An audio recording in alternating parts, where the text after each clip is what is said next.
Hello everyone, मेरा नाम नितेश चौहान और आप सभी लोग मुझे देख रहे हैं अपने बेहतरीन से चैनल साइंसकारी पे। तो लास्ट वीडियो में हमने पीरियोडिक टेबल को इंट्रोड्यूस किया था, वो हमारा इंट्रोडक्शन क्लास था। आज हम बात करने वाले हैं फर्दर प्रॉपर्टीज पे, तो ये हमारा पार्ट 2 है। तो चलिए बिना टाइम को वेस्ट किए शुरू करते हैं।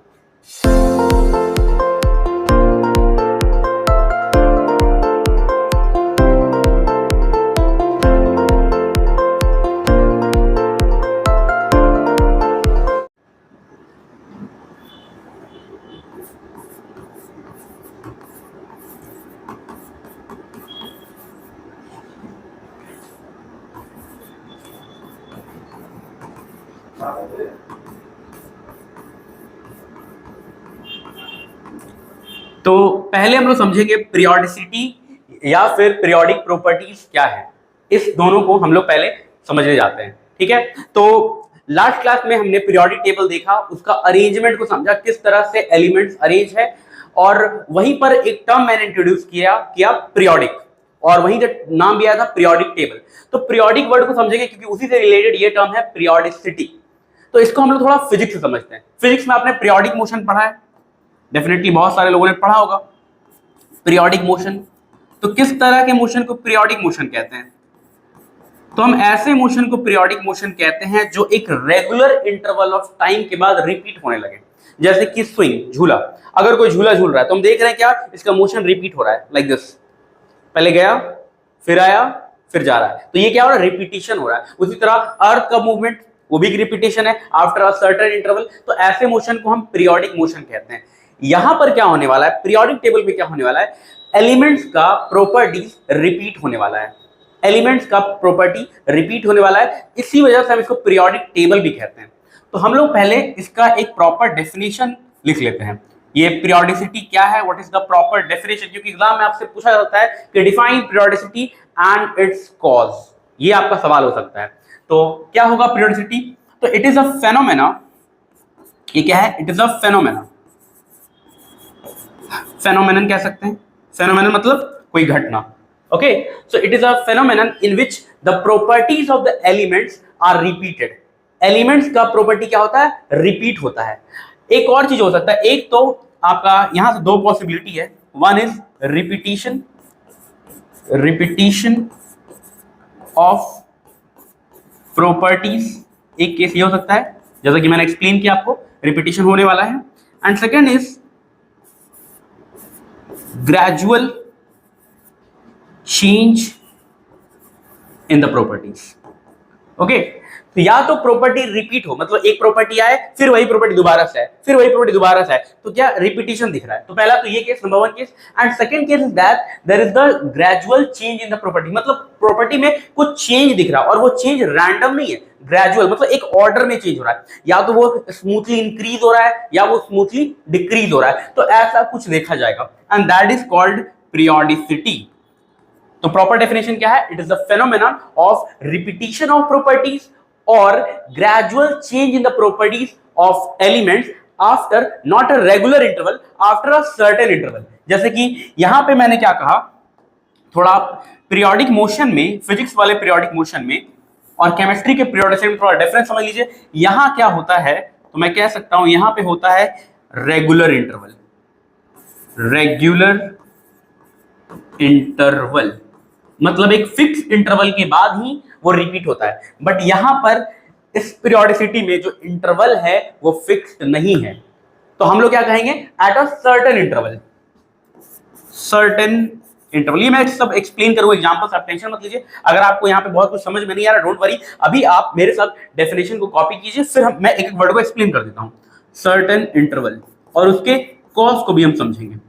तो फिर से रिपीट करते हैं, पीरियोडिसिटी क्या है? It is the phenomenon of repetition of property और gradual change in the properties of elements after certain interval. Okay, got this definition? तो अब बात करते हैं, ये जो चीज हो रहा है, प्रॉपर्टी रिपीट हो रहा है या प्रॉपर्टी में जो चेंज हो रहा है, उसका कारण क्या है? What is the cause? Cause क्या है? तो अगला टॉपिक होगा मेरा कॉज ऑफ पीरियोडिसिटी। तो अगर मैं एकदम सिंपल लैंग्वेज में इसको समझाऊं, तो basic cause is the repetition, it is the repetition of similar electronic configuration, similar electronic configuration. तो यहां पर नया टर्म आ गया है क्या, इलेक्ट्रॉनिक कॉन्फ़िगरेशन। और मुझे पूरा उम्मीद है बहुत सारे लोगों को इलेक्ट्रॉनिक कॉन्फ़िगरेशन लिखने आता है। अगर आपको नहीं आता डोंट वरी, मैं थोड़ा सा एक्सप्लेन कर दूंगा शॉर्टकट में ताकि आपको जल्दी समझ में आ जाए। तो यहाँ पे क्या होने वाला है, यहाँ इलेक्ट्रॉनिक कॉन्फ़िगरेशन रिपीट होने वाला है। तो एलिमेंट्स का अगर आप इलेक्ट्रॉनिक कॉन्फ़िगरेशन लिखना स्टार्ट करो, स्टार्टिंग फ्रॉम 1 1 2 3 ऐसे करके एटॉमिक नंबर बढ़ रहा है और आप इलेक्ट्रॉनिक कॉन्फ़िगरेशन लिखते जा रहे हैं, आप देखोगे कि इलेक्ट्रॉनिक कॉन्फ़िगरेशन में कुछ सिमिलैरिटी आ रही है और वो चीज रिपीट हो रहा है। और इलेक्ट्रॉनिक कॉन्फ़िगरेशन के रिपीटिशन की वजह से ही प्रॉपर्टीज रिपीट हो रही है। तो मैं कह सकता हूं जो प्रॉपर्टी है, और खास करके अगर स्पेसिफिकली कहें तो केमिकल प्रॉपर्टीज वो डिपेंड करता है इलेक्ट्रॉनिक कॉन्फ़िगरेशन पे। और चूंकि इलेक्ट्रॉनिक कॉन्फ़िगरेशन रिपीट होता है इसीलिए ये केमिकल प्रॉपर्टी भी रिपीट होता है। एक और प्रॉपर्टी है फिजिकल, हालांकि प्रॉपर्टी दो ही होता है, केमिकल और एक फिजिकल। तो केमिकल का तो हम समझ रहे हैं इलेक्ट्रॉनिक कॉन्फ़िगरेशन और उसी से रिलेटेड है, इलेक्ट्रॉनिक कॉन्फ़िगरेशन रिपीट होगा तो ये केमिकल प्रॉपर्टी भी रिपीट होगा। और दूसरा है physical property. Physical property depend करता है पार्टिकल्स के साइज और उनके अरेंजमेंट पे, how they are arrange and how bigger they are. तो उसमें भी एक चेंज आता है, ग्रेजुअल चेंज आता है, और इसी ग्रेजुअल चेंज की वजह से हमें फिजिकल प्रॉपर्टी में एक ग्रेडेशन दिखता है। So that is the main cause. अब यहीं पर हम ये भी समझ सकते हैं कि पीरियोडिक टेबल का साइज इतना वियर्ड क्यों है। जैसे कि अगर ये टेबल है, टेबल आपने बहुत बार देखा होगा, बहुत सारा टेबल है, जैसे कि कंप्यूटर में भी आपने टेबल बनाया होगा प्रोग्रामिंग करते हुए। तो टेबल में क्या है, यूनिफॉर्मिटी होना चाहिए, मतलब जितना रो उतना कॉलम, कुछ रेक्टेंगुलर टाइप का थिंग होना चाहिए। लेकिन पीरियोडिक टेबल आप ध्यान से देखो तो आपको अजीब दिखता है, मतलब फर्स्ट रो में आपको 2 ही एलिमेंट दिख रहा है, फिर 8 एलिमेंट दिख रहा है, फिर 8 एलिमेंट दिख रहा है। ऐसा क्यों हो रहा है? तो इसके पीछे भी जो कारण है वो यही इलेक्ट्रॉनिक कॉन्फ़िगरेशन। हम क्या करते हैं, हम सेम इलेक्ट्रॉनिक कॉन्फ़िगरेशन को या सिमिलर इलेक्ट्रॉनिक कॉन्फ़िगरेशन को एक जगह क्लब करते हैं, और फिर क्लब करने के चक्कर में ये हमको एक वेरिएशन दिखता है। ठीक है, तो चलिए ज्यादा बात ना करके हम आपको एक्सप्लेन करके समझाते हैं। तो मेरे पास है फर्स्ट एलिमेंट हाइड्रोजन, है ना। तो एटॉमिक नंबर 1 है इसका, और इसका अगर आप कॉन्फ़िगरेशन लिखो इलेक्ट्रॉनिक कॉन्फ़िगरेशन तो 1 होगा। Second helium configuration 2, third lithium configuration 2 1, fourth beryllium configuration 2 2। ठीक है, ऐसे करते करते करते करते अगर आप आ जाओ सीधा 11 में, क्या होता है, सोडियम कॉन्फ़िगरेशन इज 2 8 1। जिनको कॉन्फ़िगरेशन नहीं समझ आ रहा थोड़ा सा आप समझ लीजिए कि ये होता है आपका न्यूक्लियस, और इसके चारों तरफ ये सब ऑर्बिट है, और इलेक्ट्रॉन को इन्हीं ऑर्बिट में घूमना है। तो हमें इन इलेक्ट्रॉन्स को सजाना होता है, जितना भी इलेक्ट्रॉन है, मान लीजिए 8 10 15 जो भी है, उनको हमें इस ऑर्बिट में फिक्स करना है। इस ऑर्बिट का नाम भी है, ये फर्स्ट वाला K L M N ऐसे करके नाम है इसका। ठीक है, अब किस ऑर्बिट में कितना इलेक्ट्रॉन है, तो इसके लिए कुछ रूल है। तो रूल ये है, एक रूल है 2n²। रूल का नाम क्या है, 2n²। 2n² आपको ये बताएगा कि किस ऑर्बिट पे कितना इलेक्ट्रॉन आप रख सकते हो। जैसे कि फॉर एग्जांपल आप फर्स्ट ऑर्बिट की बात कर रहे हो, तो n का वैल्यू फर्स्ट 1 रखो, 1 रखने पे कितना आएगा, 2 × 1 का स्क्वायर दैट इज 2। तो k शेल में कितना इलेक्ट्रॉन रख सकते हैं, 2 रख सकते हैं, मैक्सिमम कैपेसिटी। सेकंड में अगर आप वैल्यू 2 रखो तो 8 आने वाला है, 2 × 2 का स्क्वायर 2 का स्क्वायर 4 4 × 2 8, तो इसका कैपेसिटी 8 हो गया। तो इस तरह से आप इलेक्ट्रॉन फिल कर सकते हो। तो फर्स्ट ऑर्बिट में देखिए 2 इलेक्ट्रॉन रख सकते हैं, तो 2 फिल कर दिए, 3 नहीं रख सकते। अब अगर आपके पास 3 इलेक्ट्रॉन है तो तीसरा इलेक्ट्रॉन को आपको डेफिनेटली यहां रखना पड़ेगा। जैसे आप देखिए लिथियम किसमें 3 इलेक्ट्रॉन है तो 2 1। उसी तरह से सोडियम में मेरे पास कितना इलेक्ट्रॉन है, 11। तो 11 है तो पहले तो 2 यहां रख दिए, अब क्या करेंगे, तो यहां पे 8 रखेंगे, क्योंकि सेकंड कैपेसिटी 8 इलेक्ट्रॉन का है। ओके, 8 रख दिए, अभी भी एक बच गया है, तो अब कहां रखें, उसको हम थर्ड में रखेंगे, यहां पे रखेंगे। तो कॉन्फ़िगरेशन क्या हो गया, 2 8 1। ओके, कॉन्फ़िगरेशन का आइडिया मिल रहा है। अब क्या ये कॉन्फ़िगरेशन रिपीट हो रहा है, तो चलिए ध्यान से देखा जाए रिपीट हो रहा है या नहीं हो रहा है। तो फर्स्ट में हम देख रहे हैं इस जगह हाइड्रोजन, हाइड्रोजन के पास 1 इलेक्ट्रॉन है ना। लास्ट वाले शेल को हम वैलेंस शेल कहते हैं। जैसे यहां पर ये जो थर्ड शेल है ये क्या कहलाएगा, वैलेंस शेल, वैलेंस शेल, और इसके अंदर रहने वाले इलेक्ट्रॉन को कहते हैं वैलेंस इलेक्ट्रॉन।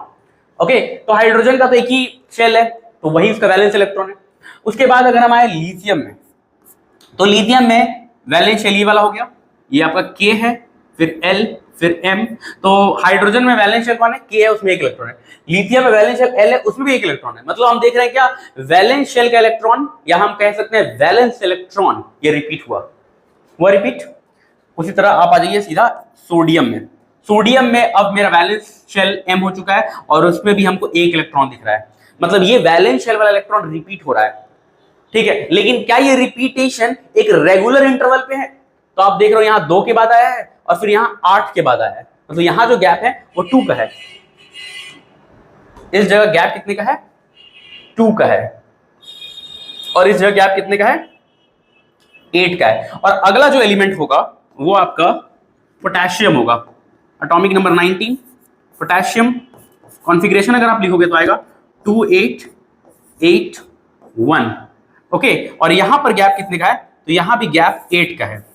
ये हमारा गैप है। तो क्या गैप सेम है, रेगुलर है? नहीं। इसलिए मैंने क्या क्या यूज किया था पीछे वाले स्लाइड में, आपको याद होगा, सर्टेन इंटरवल। तो प्रॉपर्टी रिपीट हो रहा है। क्यों रिपीट हो रहा है? क्योंकि यहां पे हम देख पा रहे हैं वैलेंस इलेक्ट्रॉन रिपीट हुआ। यहां पे देखिए एक एक एक एक वैलेंस इलेक्ट्रॉन रिपीट हो रहा है। तो वैलेंस इलेक्ट्रॉन रिपीट होने से क्या होगा? उसका प्रॉपर्टी मैच करने लगेगा। और यही प्रॉपर्टी जो रिपीट हो रहा है, that is called what? Periodicity. तो आई होप आपको पीरियोडिसिटी समझ में आया विथ प्रॉपर एक्सप्लेनेशन। तो अब हम क्या करते हैं, ये जो एलिमेंट जिनके प्रॉपर्टी रिपीट हो रहे थे उनको क्लब करके एक जगह लिख देते हैं, ओके। तो लिख दिया जाए। फर्स्ट एलिमेंट हो गया हाइड्रोजन, फिर lithium, sodium, potassium, rubidium, caesium and francium, okay. इनको हमने एक जगह क्लब कर दिया और इस पूरे क्लब को हम क्या कहेंगे? डेफिनेटली इसको कहेंगे ग्रुप, जिसके बारे में लास्ट क्लास में बात किया था कि पीरियोडिक टेबल में वर्टिकल कॉलम जो है क्या कहते हैं? ग्रुप कहते हैं। तो ये हमारा ग्रुप नंबर 1 है। और हर ग्रुप का यहाँ कुछ खास नाम भी है। जैसे इस ग्रुप को हम क्या कहते हैं? इसको कहते हैं एल्कली मेटल, क्योंकि ये मेटल काफी रिएक्टिव होते हैं। जैसा कि आपने पहले भी सोचा होगा कि अगर एक ग्रुप में चीजें एक साथ आ रही है तो उनका प्रॉपर्टी मैच करना चाहिए। तो कौन सा प्रॉपर्टी यहाँ मैच कर रहा है? तो ये सब बहुत ही रिएक्टिव, हाईली रिएक्टिव। जैसे कि आपको पता होगा सोडियम और पोटेशियम इतना रिएक्टिव है कि इसमें आग लग जाता है। आप हवा में रखो, पानी में रखो, इसमें अपने आप आग लग जाता है। तो हाईली रिएक्टिव, और इनका जो कंपाउंड होगा वो बेसिक नेचर का होगा, इसलिए इनको एल्कली भी कहते हैं। Alkalis are water soluble base. तो ये हमारा ग्रुप 1 हो गया। अब ग्रुप 1 में जो एलिमेंट्स आ रहा है, पहले तो हमें क्या करना है? इसका नाम याद करना है, ओके।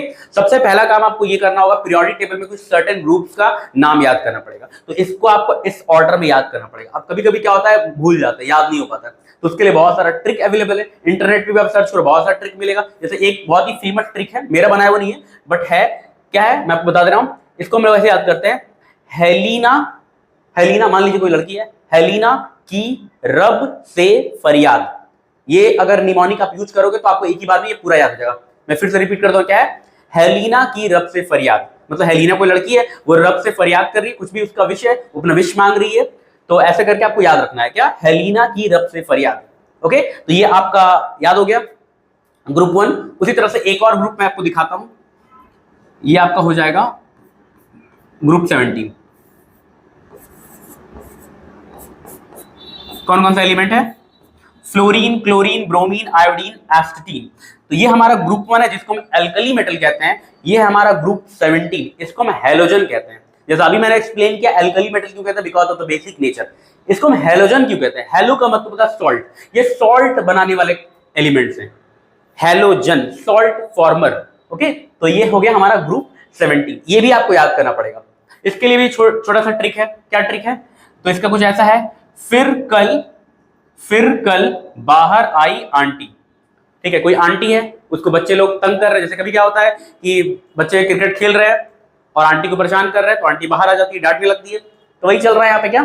फिर कल बाहर आई आंटी, ओके। तो हमने यहाँ पे 2 ग्रुप देख लिया। अब इनको हमने एक ग्रुप में क्यों रखा हुआ है? क्योंकि इनका प्रॉपर्टी सेम है। जैसे कि ये सब एल्कली मेटल है, रिएक्टिव मेटल है, वैसे ही ये सब हैलोजन बनाने वाले कंपाउंड है, सॉल्ट बनाने वाले कंपाउंड है, ओके। अब इनका प्रॉपर्टी क्यों मैच कर रहा है, क्यों ये पीरियोडिक है? तो इसके पीछे का कॉज याद कीजिए। मैं पीछे एक बार आपको स्लाइड दिखा दे रहा हूं ताकि आप कनेक्ट कर पाओ पीछे से। तो यहां पे पहले मैंने बात किया पीरियोडिसिटी क्या है। देखिए पीरियोडिसिटी क्या है, तो पीरियोडिसिटी मैंने कहा एक फेनोमेना है जिसमें प्रॉपर्टी रिपीट होता है, okay, at a certain interval. मैंने वो इंटरवल भी दिखाया कि इंटरवल फिक्स नहीं है। देन यहां पे हमने देखा इसका कॉज क्या है। कॉज क्या है, तो इलेक्ट्रॉनिक कॉन्फ़िगरेशन रिपीट हो रहा है, और उसको समझने के लिए यहां पे हमने ये एग्जांपल देखा किस तरह से ग्रुप 1 में वो मैच कर रहा है, ओके। इतना बात आपको समझ में आ गया। तो फिर से यहां पे हम क्या करते हैं, एक बार इलेक्ट्रॉनिक कॉन्फ़िगरेशन को लिखने का ट्राई करते हैं, लेकिन उससे पहले हमें इसका एटॉमिक नंबर भी लिखना पड़ेगा।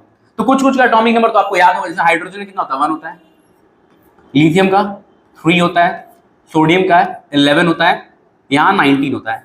इतना तक याद रहता है, लेकिन आगे याद नहीं है, क्योंकि कहा जाता है कि क्लास 10 तक 20 इनफ होता है। आप अगर 20 तक एटॉमिक नंबर याद करो तो ये आपके लिए बहुत ज्यादा हो जाता है, ओके। तो यहां तक याद है, लेकिन आगे याद नहीं। तो अगर आपको लिखना है तो मैं आपको एक ट्रिक दे रहा हूं, उससे आपका काम हो जाएगा। आप क्या करो, एक नंबर याद करो, ओके। जैसे कि ये ट्रिक से हमने नाम याद कर लिया, पहले तो हमने नाम याद किया, सबसे पहले तो एलिमेंट का नाम, सिंबल वो पता हो गया। अब एटॉमिक नंबर की बारी है। एटॉमिक नंबर कैसे याद करें, तो ट्रिक है, एक ट्रिक लगाते हैं। तो एक मैजिकल नंबर है, तो वो ऐसा है 2 8 8 18 18 32। ये नंबर बहुत काम का है, और मैं कहूंगा मैजिकल नंबर है। ये अगर आप याद कर लो इस ऑर्डर में, तो आप पूरे पीरियोडिक टेबल का एटॉमिक नंबर आराम से लिख सकते हो। आपको कोई भी दिक्कत नहीं होगा, आसानी से आप सारा का सारा एटॉमिक नंबर बता सकते हो। लेकिन उसके लिए पहले आपको एलिमेंट का नाम पता होना चाहिए। तो नाम के लिए हम ट्रिक लगा लगा के याद कर लेंगे, ओके। तो कैसे काम करता है, तो यहां पे देखिए, पहले तो आपको दिख रहा है एटॉमिक नंबर 1 है, ये तो याद होगा ही। एटॉमिक नंबर 1 में 2 ऐड कर दिया, 3 आ गया। देन फिर 3 में 8 ऐड कर दिए, 11 आ गया। 11 में 8 ऐड कर दिए, 19 आ गया। अब आप 19 में 18 ऐड कीजिए। 19 में क्या करना है आपको, 18 ऐड करना है, आपको रुबिडियम का एटॉमिक नंबर मिल जाएगा। तो कितना हो जाएगा, 37, ओके, 37 हो जाएगा। अब 37 में आप 18 ऐड कर दीजिए, कितना हो जाएगा, 55, ओके। देन आप इसमें 32 ऐड कीजिए, 87। तो इस तरह से आप एटॉमिक नंबर निकाल सकते हो। यही चीज यहां भी किया जा सकता है। फ्लोरीन का एटॉमिक नंबर याद है ना, फ्लोरीन का तो याद ही होगा, एटॉमिक नंबर 9।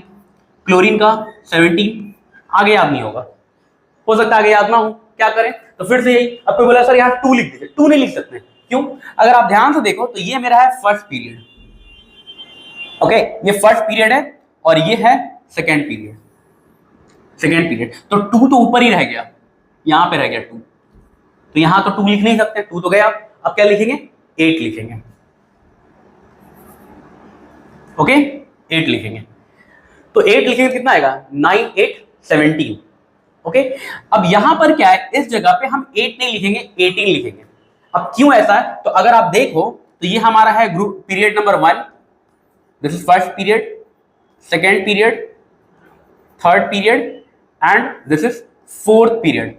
और फोर्थ पीरियड, ये जो फोर्थ पीरियड है, यहां से स्टार्ट हो जाता है D block element, D block element, okay. और डी ब्लॉक एलिमेंट में कल मैंने बताया था कि 10 ग्रुप है, 10। तो ये जो 10 एक्स्ट्रा आएगा वो कहां से आएगा, वो फोर्थ से स्टार्ट होगा। तो ये फोर्थ से आपको 10 एक्स्ट्रा लेके चलना है। तो यहां पर हमें 8 नहीं 18 ऐड करना पड़ेगा, और जब आप 18 ऐड कर दो कितना हो जाएगा, दिस इज 35, ओके। अब एक बार 18 आया तो एक बार और आएगा, क्योंकि ये 2 बार आता है। यहां पे ध्यान दीजिए, 18 18 8 8, ओके। तो 18 एक बार आया, फिर एक बार 18 लीजिए, ऐड कीजिए, 53। 18 2 बार हो चुका है, अब क्या होगा, 32, कितना हो जाएगा, 87। तो इस तरह से हम इसका एटॉमिक नंबर लिख सकते हैं। उम्मीद है आपको ये बात समझ में आया कि एटॉमिक नंबर कैसे लिखना। हर चीज याद नहीं करना है, याद क्या करना है मैं बता रहा हूं। देखो पढ़ाई जो होता है ना, वो थोड़ा सा कॉम्प्लेक्स बन जाता है अगर आप चीजों को ना समझो, लेकिन अगर आप चीजों को एकदम समझ के ढंग से करोगे तो बहुत आसान है। क्या है, कुछ बात याद करना है, कुछ बात समझना है, और कुछ खुद से सोचना है। जैसे याद क्या करना है, तो पहले तो ये नंबर याद करना है, इसका कोई रिप्लेसमेंट नहीं है। कभी कभी क्या होता है, स्टूडेंट मुझसे कहता है सर ये नंबर भी याद नहीं हो रहा है, हम 18 की जगह 16 बोलते रहे, 32 की जगह 36 बोलते रहे, इसका भी प्रॉब्लम होता है। तो उसका भी सॉल्यूशन है। सॉल्यूशन क्या है कि आप क्या करो, इसको आप रिलेट करो इससे, किससे, 2n स्क्वायर से। अबे 2n स्क्वायर रूल तो पता ही है, 2n स्क्वायर से रिलेट कर दो। तो 2n स्क्वायर में n का वैल्यू 1 रखोगे तो 2 आएगा, 2 रखोगे तो 8 आएगा, 3 रखोगे तो 18 आएगा और 4 रखोगे तो 16 आएगा। आपका प्रॉब्लम सॉल्व हो गया। अब आप भूलोगे नहीं कि 32 था कि 36 था। 36 हो नहीं सकता है क्योंकि डायरेक्ट स्क्वायर आ रहा है, स्क्वायर करके 2 से मल्टीप्लाई करना है तो ऑब्वियसली 32 होगा। ओके, तो मुझे उम्मीद है आपको ये बात समझ में आ गया कि किस तरह से हम इस मैजिकल नंबर का इस्तेमाल करने वाले हैं इन डिफरेंट ग्रुप्स। ओके, तो फिर से वापस आते हैं और इन दोनों ग्रुप के बारे में बात करते हैं। तो हमने देखा ग्रुप 1 जिसको हम कह रहे हैं क्या, एल्कली मेटल, एंड ग्रुप 17 जिसको कहते हैं हैलोजन। ओके, क्लियर है? चलिए, तो अब हम थोड़ा सा इलेक्ट्रॉनिक कॉन्फ़िगरेशन की तरफ चलते हैं। हालांकि हमने कॉन्फ़िगरेशन लिख रखा है लेकिन मैं फिर से लिख दे रहा हूं, यहां पे लिख देता हूं। तो हाइड्रोजन कॉन्फ़िगरेशन है 1, लिथियम का 2 1, सोडियम का 2 8 1, पोटेशियम का 2 8 8 1। तो हर बार हम क्या देख रहे हैं कि एक एक एक एक सबके लास्ट में आ रहा है, इसका मतलब इनका इलेक्ट्रॉनिक कॉन्फ़िगरेशन रिपीट हो रहा है। हाँ, एग्जैक्टली सेम कॉन्फ़िगरेशन नहीं है, इसीलिए मैंने क्या लिखा था, सिमिलर इलेक्ट्रॉनिक कॉन्फ़िगरेशन। थोड़ा सा पीछे चलते हैं, यहां देखिए इलेक्ट्रॉनिक कॉन्फ़िगरेशन कैसा है। तो यहां पे मैंने एक वर्ड लिखा है, शायद बहुत सारे लोगों ने इस पे ध्यान नहीं दिया लेकिन ये भी वर्ड इंपॉर्टेंट है। हर एक वर्ड यहां पे इंपॉर्टेंट है। क्या है? सिमिलर, मतलब एक जैसा, नॉट एग्जैक्टली सेम बट एक जैसा। तो एक जैसा कॉन्फ़िगरेशन आ रहा है, सेम तो नहीं आ रहा है बट हम कह सकते हैं कि उसी टाइप का कॉन्फ़िगरेशन आ रहा है कि लास्ट में सब में 1 1 1 आ रहा है।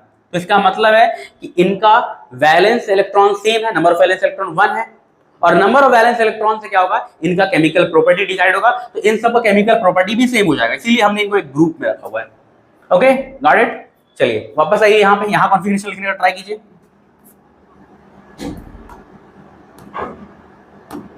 तो फ्लोरीन का एटॉमिक नंबर 9 है, कॉन्फ़िगरेशन क्या लिखोगे, 2 7, यहां पे 2 8 7। तो ऐसे अगर आप लिखना स्टार्ट करोगे तो आप देखोगे कि बार बार यहाँ 7 7 7 आ रहा है। नंबर ऑफ वैलेंस इलेक्ट्रॉन सबका 7 है और नंबर ऑफ वैलेंस इलेक्ट्रॉन 7 है, इसका मतलब यहां भी प्रॉपर्टीज क्या होने वाली हैं, मैच करने वाली हैं।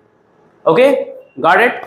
तो हमने ये समझा कि पीरियोडिसिटी क्या है, उसका रीजन क्या है। अब थोड़ा सा वो बात समझ लेते हैं कि पीरियोडिक टेबल इतना अजीब क्यों है कि फर्स्ट पीरियड में 2 ही एलिमेंट है, सेकेंड में फिर 8 है। तो इसके लिए पहले मैं आपको पीरियोडिक टेबल दिखाई देता हूं। ओके, पहले एक पीरियोडिक टेबल यहां पे ले आते हैं ताकि चीजें आसान हो जाए। हमारे पास टेक्नोलॉजी है तो इसको समझाना थोड़ा आसान है, नहीं तो फिर क्या होता है इसमें बहुत टाइम वेस्ट होता है, पूरा पीरियोडिक टेबल ही बनाना पड़ जाता है। तो ये आपके सामने पीरियोडिक टेबल आ गया है। अब आप देखो, ध्यान से देखो, तो इस जगह में ये हमारा फर्स्ट पीरियड है और फर्स्ट पीरियड में कितना एलिमेंट है, तो 2 एलिमेंट है, हाइड्रोजन हीलियम। ये हमारा सेकेंड पीरियड है, सेकेंड पीरियड में कितना एलिमेंट है, तो 8 एलिमेंट है, यहाँ पे 2 उधर पे 6, तो टोटल 8 एलिमेंट है। तो पहला में 2 का गैप है, दूसरे में 8 का गैप है और तीसरे में आप देखो फिर से 8 का गैप है। ओके, तो ऐसा क्यों हो रहा है, ये जो रिपीटिशन हो रहा है ये अनयूजुअल क्यों हो रहा है, मतलब एक खास नंबर के बाद रिपीट क्यों नहीं होता, ऐसा क्यों नहीं होता कि 10 10 10 के बाद रिपीट हो, कभी 2 के बाद कभी कुछ के बाद। तो इसका आंसर मैंने पहले ही एक्सप्लेन कर दिया इलेक्ट्रॉनिक कॉन्फ़िगरेशन लिखते वक्त कि जो इलेक्ट्रॉनिक कॉन्फ़िगरेशन रिपीटिशन है वो एक खास नंबर के बाद हो रहा है। जैसे कि पहला आप देख रहे हैं कि 2 के बाद हुआ, हाइड्रोजन आया, हीलियम आया, फिर लिथियम का प्रॉपर्टी मैच कर गया हाइड्रोजन से बिकॉज ऑफ सिमिलर कॉन्फ़िगरेशन। फिर लिथियम से लिखते गए कहां, सोडियम, और लिथियम सोडियम के बीच में गैप कितना पड़ा, 8 का। तो यहां देखो 8 एलिमेंट भर दिए, फिर सोडियम रिपीट कर गया, फिर सोडियम से लिखते गए कहां तक, पोटेशियम तक, फिर 8 एलिमेंट है तो फिर 8 का गैप। और इस बार जब हम पोटेशियम से चलेंगे तो रुबिडियम तक तो 18 एलिमेंट आ जाएगा। अब आपको 18 एलिमेंट इस लाइन में दिख रहा है, मतलब पहला बार जो गैप हुआ वो 2 का हुआ, 2 का हुआ, फिर 8 का हुआ, फिर 8 का हुआ एंड देन 18। ओके, और फिर 18 और लास्ट 2 में 32 है। आपको बोलेगा सर यहां तुमको 18 ही दिख रहा है, 32 कैसे हो गया। जैसे कि ये एस ब्लॉक है, याद है आपको लास्ट क्लास वाला बात, एस ब्लॉक दो group, D block 10 and P block 6। तो 10 2 12 6 18। तो अगर आप ऐसे चलो तो आपको लगेगा 18 है, और हम क्या बोल रहे हैं कि लास्ट वाले में कितना आना चाहिए, 32 आना चाहिए। अब कैसे पॉसिबल है, तो अगर आपको मेरा क्लास याद है लास्ट क्लास, तो मैंने कहा था ये जो दो सीरीज है लैंथेनाइट्स एंड एक्टिनाइट्स, ये यहीं पर है, इस जगह है, इस जगह है, और यहाँ पे टोटल 14 एलिमेंट्स हैं। और अगर आप 18 में 14 ऐड कर दो, 18 प्लस 14 कितना होगा? 32. It will give you 32. So in the 6th and 7th period, how many elements we have? We have total 32 elements. इसीलिए हमने लास्ट में वो 32 वाला नंबर याद किया था। तो मुझे उम्मीद है आपको पूरा बात समझ में आया कि पीरियोडिसिटी क्या होता है, पीरियोडिसिटी का कारण क्या है, और ये जो पीरियोडिक टेबल है इतना अजीब क्यों है। ओके, अब कुछ लोगों को डर लग रहा है सर ये इतना सारा पढ़ना है, बहुत हेडेक का बात है, बट आप टेंशन मत लो, आपको पढ़ना बहुत सिंपल चीज है। क्या पढ़ना है आपको? तो आपको पढ़ना है ग्रुप नंबर 1, 2। तो ग्रुप नंबर 1 का नाम हमने देखा अभी पीछे, क्या नाम था? एल्कली। देन ग्रुप नंबर 2 उसका नाम है एल्कलाइन अर्थ मेटल। ये जो आपको ग्रुप दिख रहा है इसको हम कहते हैं एल्कलाइन अर्थ मेटल, क्योंकि ये भी बेसिक है लेकिन ये अर्थ के क्रस्ट में मिलते हैं हमें, जैसे कैल्शियम, कैल्शियम कार्बोनेट, इस तरह का बहुत सारा मिनरल है जो हमें अर्थ के क्रस्ट मिलते हैं। तो ये ग्रुप 1, ग्रुप 2, उसके बाद आप आ जाइए सीधा ग्रुप 13, 14, 15, 16, 17, 18। आपको इतना ही पढ़ना है, मतलब ये जो बीच में जो डी ब्लॉक है ये हमें स्किप करना है। क्लास 10 में इसके बारे में ज्यादा बात नहीं होगा। हालांकि इसको कहते क्या है ये थोड़ा सा नाम जान लेते हैं। जैसे इसका नाम हमने देखा एल्कली मेटल, इसका नाम क्या देखा? Alkaline earth metal. इसको हम कहते हैं ट्रांजिशन मेटल्स। ये भी मेटल है, अगर आपको याद होगा तो ये हमारा जिगजैग लाइन, इस बार अच्छा कलर है, पिछली बार मैंने वीडियो में देखा कि कलर सही नहीं था, इस बार आपको येलो कलर दिख रहा हो। तो येलो कलर के लेफ्ट में याद है मेटल, येलो कलर के राइट में नॉन मेटल, तो इधर सब मेटल है। ये हमारा alkali metal, alkaline earth metal, और इसको कहते हैं ट्रांजिशन मेटल या ट्रांजिशन एलिमेंट। अब ट्रांजिशन का मतलब क्या होता है, क्यों कहते हैं ट्रांजिशन? तो ट्रांजिशन का मतलब है ग्रेजुअल चेंज, मतलब चेंज तो हो रहा है बट नॉट सडन। जैसे कि एक एग्जांपल समझते हैं, दिन से रात का होना। तो क्या दिन से रात का होना एक सडन चेंज है? तो आप कहोगे नहीं। दिन से रात जब हो रहा है बीच में शाम आ रहा है, और शाम में क्या होता है? बहुत ही स्लोली चेंज होता है, पता ही नहीं चलता है कब दिन खत्म हो कब रात शुरू हो गया। तो इट्स अ ट्रांजिशन, और यहां पर वही हो रहा है, एक ट्रांजिशन हो रहा है। अब ट्रांजिशन किस चीज का हो रहा है? तो जब आप लेफ्ट से राइट की तरफ जाओगे तो मेटल से नॉन मेटल का प्रॉपर्टी आ रहा है। जैसे आप देखिए यहां पर मेटल है और इस तरफ सारा नॉन मेटल है। इसका मतलब चलते चले तो मेटल से नॉन मेटल तरफ पहुंच जाएंगे। और क्या ये सडन हो जाएगा? तो सडन नहीं होगा। जब आप पीरियोडिक प्रॉपर्टीज पढ़ोगे, हम लोग आगे के क्लास में देखेंगे पीरियोडिक प्रॉपर्टीज कैसे वेरी करती हैं, तो वहां पे हम समझेंगे कि if you move from left to right then the metallic property decreases. तो मेटालिक प्रॉपर्टी धीरे धीरे डिक्रीज हो रहा है, यहाँ पे नॉन मेटालिक ही आ जा रहा है। ओके, तो यहाँ बीच में ट्रांजिशन हुआ, चेंज हुआ, इसलिए इसको ट्रांजिशन एलिमेंट कहते हैं। और वापस से फिर हम आते हैं पी ब्लॉक में। तो पी ब्लॉक में टोटल यहाँ पे हमें कितना दिख रहा है? 6 ग्रुप, और इसके अंदर हमें मिक्सचर दिखता है, मेटल भी है, नॉन मेटल भी है, मेटलॉइड। मतलब अगर आपसे कोई पूछे कौन सा ब्लॉक में सब कुछ है ना, मिक्सचर हर चीज है, तो ये है पी ब्लॉक। मेटल भी है, नॉन मेटल भी, मेटलॉइड। लेकिन बाकी ब्लॉक में जैसे एस ब्लॉक में सिर्फ मेटल, डी में सिर्फ मेटल, एफ में आप मुझे बताओ कि क्या होगा, मेटल होगा, नॉन मेटल होगा, मेटलॉइड होगा, ये आपको बताना है, ठीक है, मैं नहीं बोलूंगा। तो पी में हर चीज दिख रहा है, एक मिक्सचर दिख रहा है, तो पी का केमिस्ट्री जो होता है इंटरेस्टिंग हो जाता है, क्योंकि यहाँ पे हर चीज आ रहा है, तो हमें यहाँ पे थोड़ा डिटेल में समझना पड़ता है। Okay, got this? तो यहाँ पे हमने देखा कि ट्रांजिशन एलिमेंट क्या है और वो ट्रांजिशन वर्ड का मतलब क्या है। और हम जैसे कि बात कर रहे थे कि हमें पढ़ना क्या है, तो हमें पढ़ना है ग्रुप 1, ग्रुप 2, और फिर आपको डी हटा के सीधा पी में आ जाना है। तो ये जो आपको ग्रुप दिख रहा है 1, 2 एंड 13 to 18, इनको कहते हैं रिप्रेजेंटेटिव एलिमेंट्स। जैसे इसको क्या कहते हैं? Transition elements. इसको कहते हैं रिप्रेजेंटेटिव या फिर मेन ग्रुप एलिमेंट। तो मेन ग्रुप क्यों कहते हैं? क्योंकि इनका जो वैलेंसी होता है वो डायरेक्टली आप निकाल सकते हो ग्रुप के नंबर से, और इनका इलेक्ट्रॉनिक कन्फिग्रेशन आपको डायरेक्टली वैलेंसी दे पाएगा। ओके, तो ये हमारा मेन ग्रुप एलिमेंट या फिर रिप्रेजेंटेटिव एलिमेंट है। तो हम क्या करेंगे इसको, अब जब अगली क्लास में जो हम पढ़ाई करेंगे नेक्स्ट क्लास में, तो हम इस डी ब्लॉक को यहां से हटा देंगे, ठीक है, और इसको ऐसे कंसाइज कर देंगे, मतलब इसको यहाँ गायब करके इसको हटा देंगे यहाँ पे। तो उससे क्या होगा, मेरा 1, 2 के बाद सीधा आएगा 13। तो अब जब भी आप पढ़ोगे तो ग्रुप नंबर 1, 2 के बाद आप सीधा जंप कहाँ करोगे? 13 पे। ऐसा नहीं कि 3 में आना है, 3 है लेकिन हमें अब इस पर ध्यान नहीं देना है, हमें सीधा जाना 13 पे। Got this? तो this much we have to understand. मुझे उम्मीद है आज की क्लास में आपको पीरियोडिसिटी समझ में आया और उससे रिलेटेड बातें समझ में आई। तो इस सीरीज को हम कंटिन्यू रखेंगे, हम लोग मिलेंगे अगले क्लास में, तब तक के लिए पढ़ते रहिए। Thank you very much.